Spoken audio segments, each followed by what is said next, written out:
เป็นหมู่บ้านที่บ่มีน้ำประปาบ่มีน้ำบาดาลพี่น้องหมู่บ้านนี้ดำรงชีวิตตามป่าตามดงเนาะน้ำแรงก็ไปอาบจุดนี้บ่น้องโอ้แบบนี้ล่ะดำรงชีวิตบ้านนอกบ้านนาสาวลาวเขตชนบทชนเผ่าบรูพี่น้องเอ้ยเป็นหมู่บ้านที่บ่มีน้ำประปาเวลาอาบน้ำตักน้ำก็คือต้องไปตักน้ำห้วยพี่น้องดำรงชีวิตตามป่าตามดงเลยทุกคน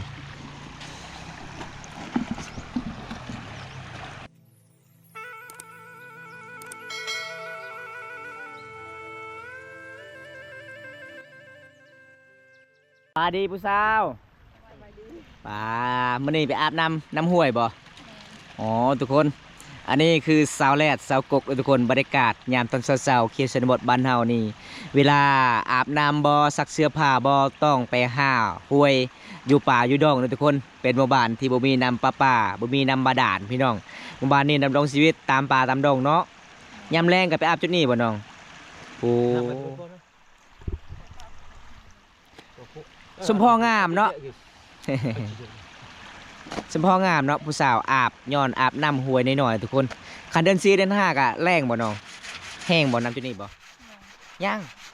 อันนี้ก็เดือนนึงก็แห้งเลยเขามาตอนนั้นอยู่แถวนี้มีแต่น้ำมันสิเริ่มแห้งเลยเนาะนี่เนาะก็แห้งเลยโอ้มันมีปลาลายบ่น้องจุดนี้บ่มีปลาลายบ่มีนี่ทุกคนเอกลักษณ์มีช้าเอา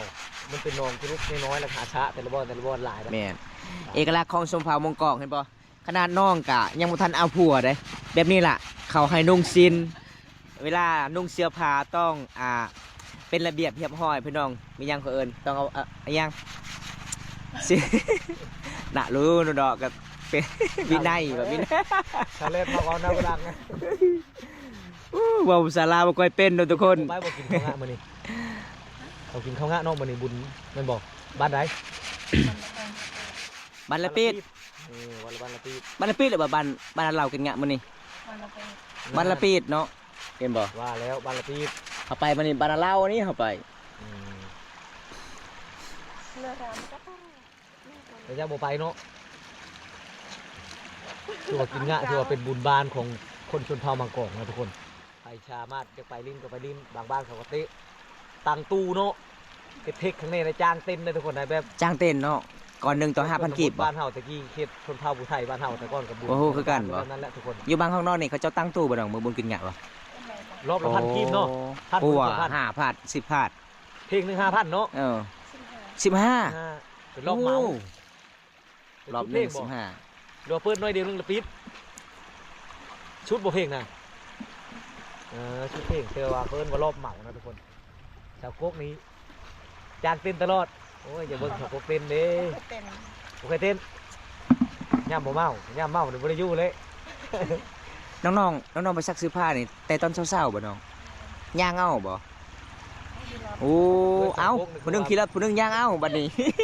ชาวโคกคือเจ้าครัวมีน้ำอยู่มีน้ำช้างอยู่ครูบ่ชักอยู่เฮือนบ่ม่วนเนาะอยู่เฮือนเนาะน้ำออกบ่ลายเจ้าจะม่วนกว่านี้ไอ้สิบอกเจ้าชักเชื้อไอ้ตัวนึงเอาบ่ชักให้ได้นี่ชักตัวนี้นี่สิเก้ให้ชักอาจางดอกขนมก้อนนึงกินนี้ไปใส่แล้วเบาบนตาจางเลยดิสบายดีเบาบนตาโดยสบายดีพี่ซันสาวแรดสวยน่ารักมากครับวันนี้โอ้ขอบใจพี่ซันเนี่ยขอบใจแน่สาวแรดขอบใจแน่สาวแรดนี่ขอบใจเด้อสาวกกบอสบาเด้อทุกคนอากาศหนาวน้องเป็นไข่ประมาณ 4-5 มื้อบ่ได้กินข้าวพี่น้องเอ้ยสงสารน้องหลายเลยนักลงลายเพิ่มแล้วแต่เบิ่งนี่ไรปลาพะห่มบ่นั่นบ่พะห่มเจ้าบ่สาวกกคือบางๆเลยพะห่มบ่นั่นบ่ผ้าทุ่งผ้าปูบอนโอ้ยวิถีชีวิตสาวลาวเด้อทุกคนบรรยากาศกายสิฮอดเที่ยงบ่ายๆพี่น้องแบบนี้ล่ะดำรงชีวิตบ้านนอกบ้านนาสาวลาวเขตชนบทชนเผ่าบรูพี่น้องเอ้ยเป็นหมู่บ้านที่บ่มีน้ำประปาเวลาอาบน้ำตักน้ำก็คือต้องไปตักน้ำห้วยพี่น้องดำรงชีวิตตามป่าตามดงเลยทุกคนบรรยากาศมื้อนี้ฝนฟ้าอากาศแจ่มใสเด้อพี่น้องเป็นตาม่วนหลายเลยทุกคน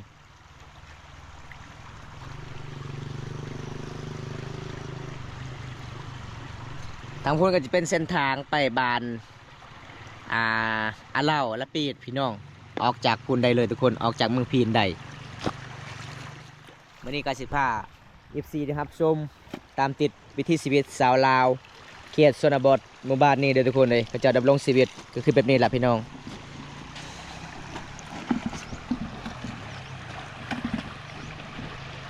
ลำบากเนาะบ้านเฮาบ่มีจักซักเสื้อผ้าเนาะเงินคำซ้ำแก่บ่มีอยากซื้อเครื่องจักรเสื้อผ้าแม่นเครื่องจักรเสื้อผ้า เครื่องซักเสื้อผ้าพี่น้องเอ้ยน้องก็เลยเอาได้ มื มื อ อ ถือได้ตัวนี้สบายไปใช้กับไปทำได้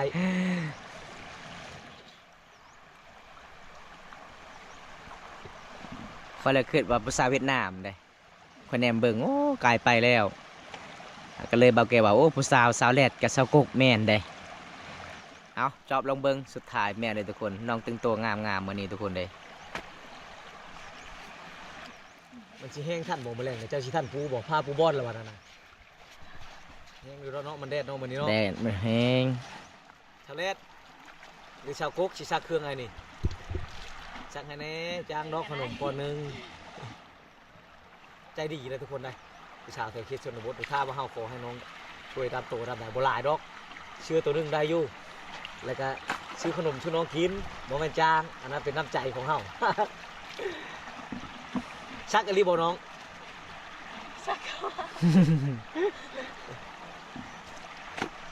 เมื่อวานนี่ก็ไปหาป้ากับเมื่อยเนาะมื้อนี้แสดงว่าซักเสื้อผ้าเมื่อวานนี่ก็เปื้อนเด้ส่งเสื้อเด้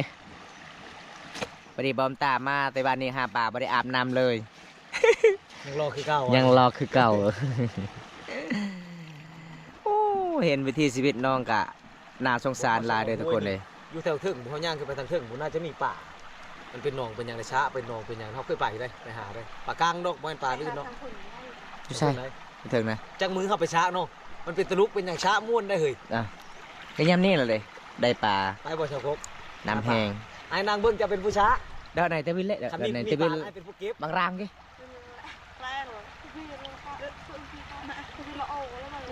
เด้านในเนี่ยแต่เปิงในวิลโอบุเปิงบุกี้เออไกล อู้รถทางหลังทุกคนหลังใต้ผูไปบุญกินง่าบ้านละปีเลยนะเอากินง่าเขาก็จะไม่ไปแต่ว่าจะชวนชาวกกกับชาวเลดไปเหรอเพราะว่าที่เฮาก็ยังมีหมู่เดินี่บนรถแต่เจ้าก็ไปเหมือนกันนะฮะ เพราะผมเมาจุกี้อืม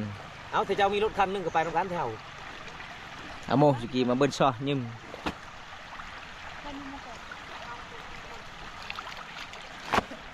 เดี๋ยวเอาสิการพี่ยันค่ะ ตะกี้เอาเลยเจาะให้โดยเลย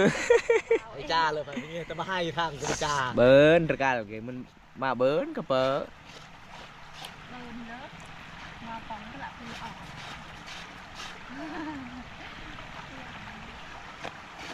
คือเป็นโมเขาจะเป็นเกาะเกาะ ชักเครื่องแล้วอาบน้ำอยู่นี่เลยบอกหรือมาอาบน้ำอยู่เฮือนอาบน้ำอยู่เฮือนนี่ทุกคนเป็นสถานที่อาบน้ำของสาวๆเอามาถ่ายคลิปเฉพาะถ่ายคลิปที่ชื่อดอกอาบน้ำคืนนี้อาบแล้วบางคลิป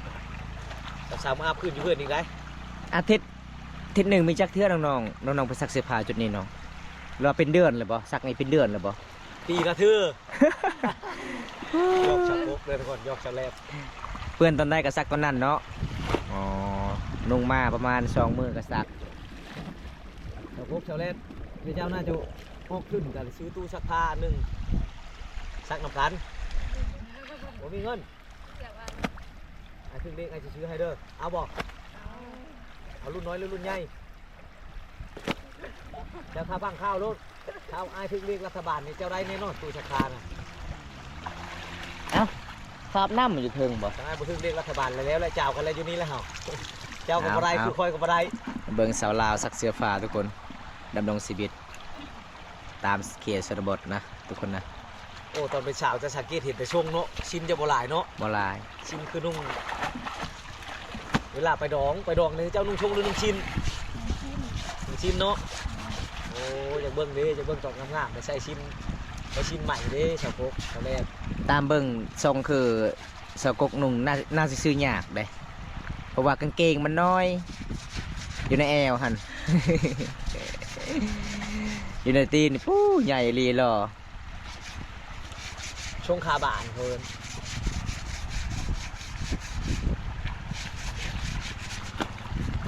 เอา สะดวก เบิ่ง สบายดีนะชักเครื่องนี่ก็เวลา บรรยากาศ ไป บัดตะกน คนน้ำ เป็นจำนวนหลายเลย น้ำ เข เค็ ต ม นี้ มันจะไหลลงไปเลยเด้ถ้าเอาซักอยู่ในเหือดนี้มันต้องจะเปลี่ยนน้ำอยู่ตลอด อืม แต่ว่าตัวนี้น้ำมันไหลไปเลยเด้ มันสะอาดเด้สะอาดกว่าเด้ เลยคนไปหลายเนาะ คนผู้ไทยในเมือง อ้าวบอลนั้นซักมาแต่ซักเครื่องอยู่ในเครื่องอยู่แล้ว อืม เราบอกซักอีกอยู่นี่ นี่ ระบบผู้สาวอยู่นี่ เราจะอาบน้ำเลยเด้มาเด้อทุกคนถ้าว่าได้จะดีกับมักษามาซักซอยน้องๆเสื้อผ้านี่เด้อน้องๆก็เมื่อยหลายแล้วเบิ่งฮู้บ้านห้ากว่าซาบ้านเฮาเด้อพี่น้องลำลง11พี่น้องตามป่าตามดงอันนี้คือซาวแรดกับซาวกกซักเสื้อผ้าบรรยากาศยามตอนเที่ยงตอนบ่ายๆพี่น้องเอ้ยเขตสนวนบ้านเฮาทาง3หมู่บ้านดำรงชีวิตมีจุดนี้เด้อพี่น้องหมู่บ้านฝุ่นบกมีเมืองนองแขวงสวรรณเขตเด้อทุกคนถ้าผู้ใดอยากมาเขตหมู่บ้านนี้ นี่ เป็นหมู่บ้านสัญญาณโทรศัพท์ดีหลายแล้วก็นอกจากตัวเมืองเด้อทุกคนเลยเส้นทางเป็นดินแดง ใช่บอกคอมฟอร์ตบอกน้ำยาปลาพนุใช่ให้มันหอมๆบ่มีอ๋อแล้วคือบ่มีเลยทุกคนเด้อคือบ่ชื่อเอาอยู่บ้านบ่มีบ่อยู่ฮานน่ะนี่ทงนึงเท่าไหร่ นี่เด้อยู่ในกระตาผู้สาวเห็นบ่ ไหนนี่ น้องใส่ขนมเด้ มันบ่แม่นคอมฟอร์ตตัวนี้มันเป็นให้ยิ้ม น้องใส่ขนมผู้ขนมก็ใส่หมดขนมเสียงไห้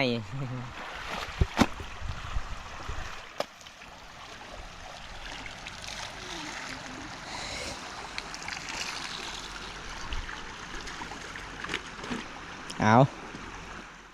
แสดงว่าน้องๆ2คนไปซักเสื้อผ้านี่มีแต่คู่อันเดียวนี่บ่น้อง ฆ่ากัน อ๋ออันนี้บ่แม่นคุนี่เนาะอันนี้บอลเขาท่าสี ทางชี้ถูก ทางสีนี่ผู้บ่าวเห็นบ่ โลดชาวกงนี่เจ้าลายใจอีหลีแต่ค่อยกับบาบูตาเป็นผู้บ่าว2คนยืนอยู่นี่เจ้ายังไปยิ้มให้ผู้อื่นอยู่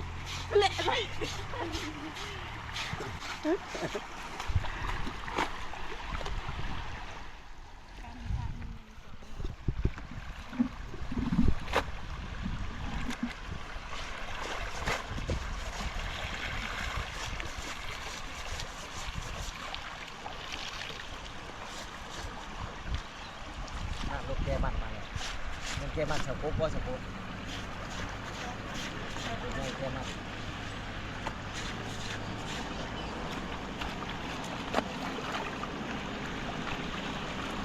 โอ้แพร่ในสีชมพูคักเนาะยังอีกอันนึงเด้ออยู่ใช้อันนึงนะมันต้องใช้บ่ ให้ราคาแล้ว นั่นสาวแล้วตัวนั้นน่ะ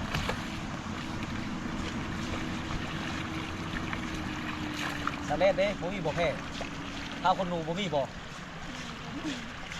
นี่มีตัวนึงคิดว่ามีคืนนึงมีตัวนึงเนาะ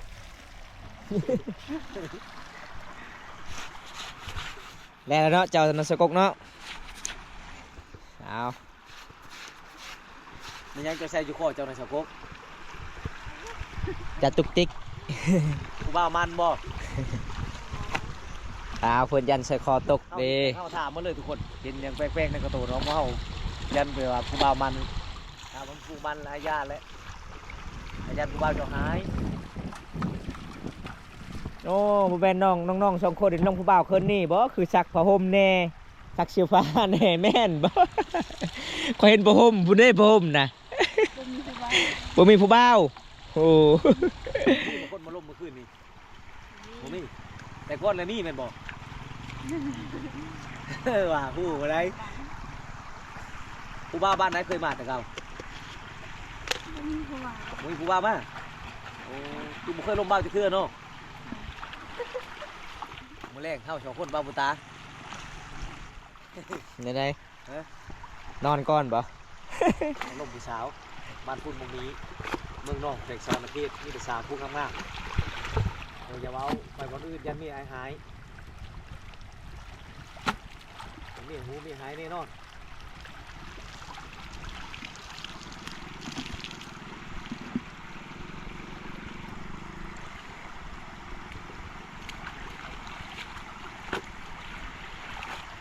แรกให้ไปเลี้ยงแบเจ้ามือนี้นะแช็กไปอีก2 มื้อได้เจ้าบ่ได้ไปเลี้ยงแบเนาะแบเจ้ารุ่นลงพี่เนาะเจ้าขาย2 ตัวแล้วแต่เงิน100,000แล้วว่าขายแบเอาให้เงินเรา100,000 เป็นคนผู้เลี้ยงไงเราเป็นคนผู้เลี้ยง5 เช่นนึง 100,000 โอ้จะซื้อยังแน่น้องขายแบกแล้วเงินนะ ที่สมุนซื้อสบู่ซื้อข้าวบ่ อยู่นำแม่ อยู่กับแม่ เอาให้เรา100,000 โอ้ แล้ว สาวเลี้ยงแบได้เงิน100,000เด้อทุกคนเลยอู้จะดีหลายเลยสาวแลดทางคนอื่นยังบ้า เลี้ยงผู้เบานี่ผู้เบาเจ้าก็เว้ามีเถอะกว่ามีแต่ว่าบ่มีตลอดบ่มีก็ว่าบ่มีเนาะอีหลีบ่ อันนี้ เจ้าจะตัวอะไร บอกเล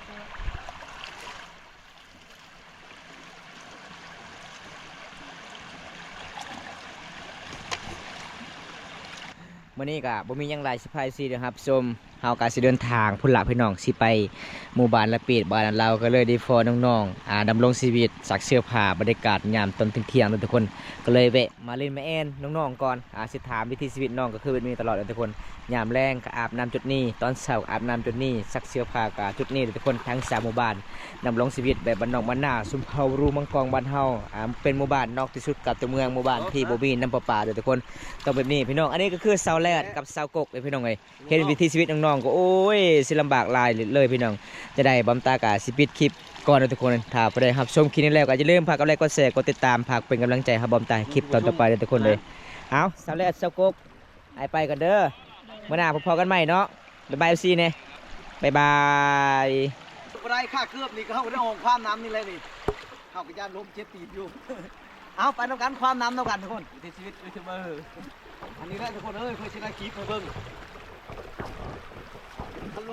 คันล้มลงไปนี่เจ็บเลยเฮาจบเลย